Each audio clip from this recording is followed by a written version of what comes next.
চুরির গাড়ি কেনার অভিযোগে দুজনকে গ্রেফতার করল সোনাই পুলিশ। ধৃতরা হলেন সোনাই তুন্ডারকান্দি 11 নং ওয়ার্ডের মিনাল আহমেদ বড়ভূইয়া এবং সোনাবাড়িঘাটের হাসান আহমেদ মজুমদার। গোপন সূত্রের ভিত্তিতে বৃহস্পতিবার রাতে সোনাবাড়িঘাট মহিদুল ইসলামের বাড়িতে এক অভিযান চালিয়ে 3টি অটোগাড়ি এবং 2টি বাইক সহ আরেকটি বাইকের ওয়েল ট্যাঙ্ক উদ্ধার করে পুলিশ। অভিযোগ, এরা প্রায় সময় চুরির গাড়ি সহ ফাইন্যান্সেজের টানা গাড়িগুলো ক্রয় করে এবং পরে মেরামত করে নতুনভাবে সাজিয়ে অন্য এক চক্রের সহযোগে মিজোরাম হয়ে মায়ানমার পাচার করে থাকেন।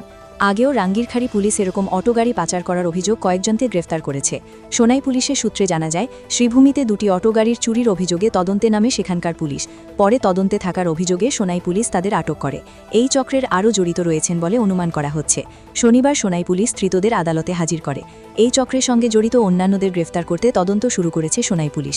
এদিকে ধৃত মিনাল অস্বীকার করে বলেন যে তিনি চুরির গাড়ি ক্রয় করেননি, ফাইন্যান্সের জব্দ করা গাড়ি প্রয়োজনীয় নথিপত্রের মাধ্যমে ক্রয় করেছেন।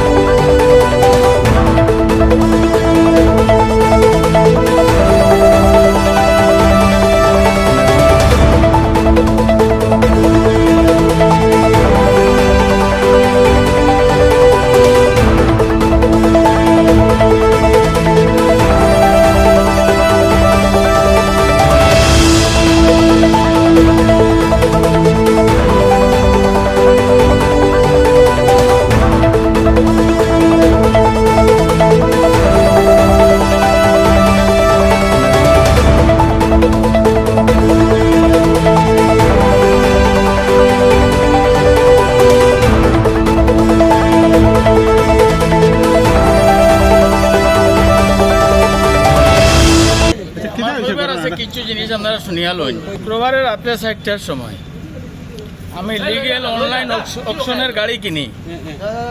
আমি করিমগঞ্জ থানার থেকে পুলিশ আইছে, আইয়া আনি আমার হ্যান্ড ওভার কেন করছে। আমি ওল্ড ডকুমেন্ট থানাতে সাবমিট করছি। আমি অনলাইনে অকশন করি, আমি কোনো চুরি করি না। এটা আপনারা সোশ্যাল মিডিয়াতে না, ইন্ডিয়াতে জানাবেন যে আমি কোনো চুর না।